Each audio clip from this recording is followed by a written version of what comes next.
I am a Viking, you know. So he looks back. Never forget that, Jerry. I am a Viking, you know. Hi there. Norwegian photographer Tom Sandberg was a shy, awkward young man who found sanctuary within the practice of photography and also the rhythm of darkroom work. He became the kind of guy who took a long time to get from A to B because his eyes were constantly scanning the world around him as he searched for pattern and order. When you look at his work, there's no distinct themes. His subjects seem outwardly unrelated. But we become aware that we've been transported into the world of Tom Sandberg. What we're seeing has been filtered through his particular sensibility. One feels that he was looking with fascination and curiosity at everyday interactions with a heightened awareness and visual perceptiveness. Whether he was photographing a crack in the sidewalk or a vast expanse of sky, he presents the scenes as having equal weight. Even though, as viewers, we might not decode exactly what he's trying to tell us, we become aware of a consistent atmosphere of mystery and meaning. His images suggest something. Perhaps they are metaphors for the human condition and how we relate to the world around us. The otherness is what entices us to lean in and interrogate the images further. The obvious question that follows this recognition is, how does he infuse his images with this undertone of feeling or mood? The answer is partly hidden within the broad mystique of art. But I'll try to attempt an answer, even though it will be in an oblique manner. Sandberg's admiration for composer and philosopher John Cage is clear from this portrait that he made. Cage pretty much wrote the book on silence. He embraced randomness and believed that everything around us has the potential to become art if we see or hear it in the right way. In a similar way, Sandberg sets the bar high in his process of communicating through the medium of photography.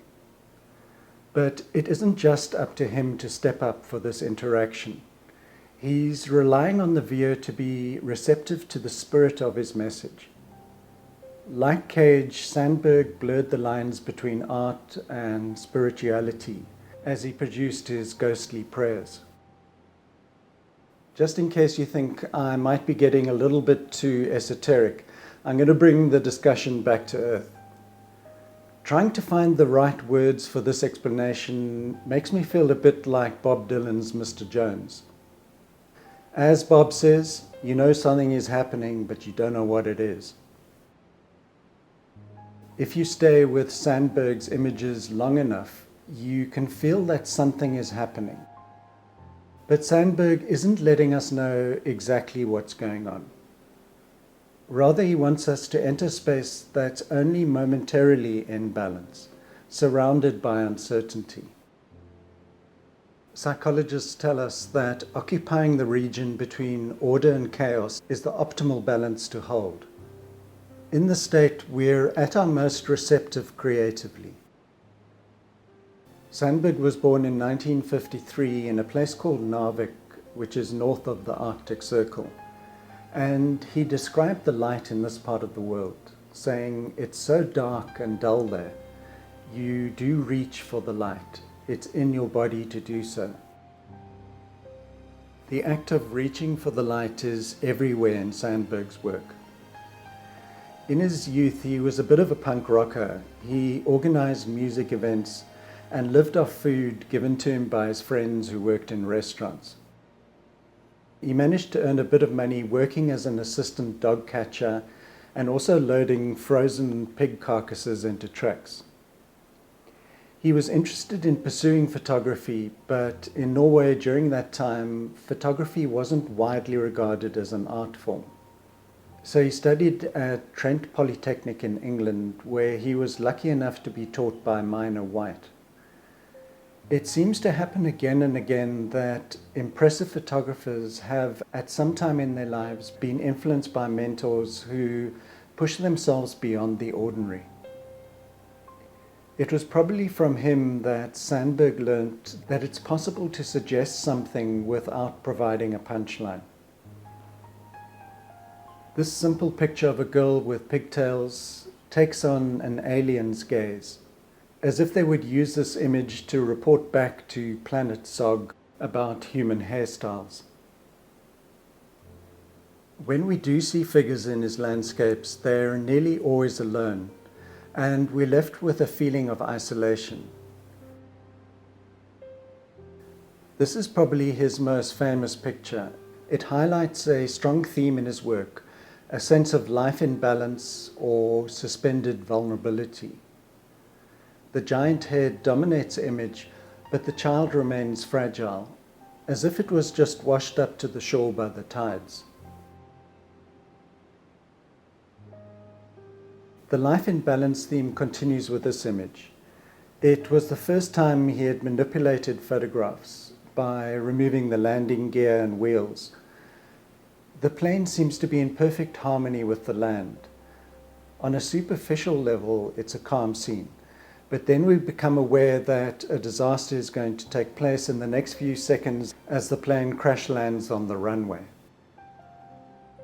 Instead of photographing people eating at a table, he's drawn to this leftover paper bag. The dark space is like a black hole and it draws us in. We ask what was originally in the bag and is there anything else still inside? When Sandberg exhibited this photograph, it was enlarged to the point where the viewer could actually stick their head into the dark space. This is more a photograph about wind than it is about the woman. In this photograph, the man seems to be in a tussle with his own shadow. It reminds me of a frame from a dark Marvel movie. The road seems to be blocked by the rocky hill, and sayings pop into our heads like end of the road or path to nowhere. These next two photographs share a visual mechanism that draws the viewer into a void. In the first, the light seems to fade away in this dark outbuilding. There's something ominous about the space, similar to a moment of suspense in a horror movie when the audience knows that if the film character approaches the building, then something unpleasant is going to happen. We are drawn to the bright window, but it doesn't have a view. Both pictures could be seen as factual documents, but they're concealing a mystery. He often returns to pictures of clouds and smoke. In some, the details are barely visible. There's an obvious connection between these two because they relate to the fleeting nature of photographic moments, as well as the vulnerability of human lives and the certainty that we seek. I think that Sandberg's greatest talent was his ability to infuse his pictures with a suggestion of psychological depth. His primary tool to achieve this was light, and he played with a full range of black and white tones. I'll close out with John Cage's articulate demonstration of silence within art. Thanks for watching, and I'll see you next time.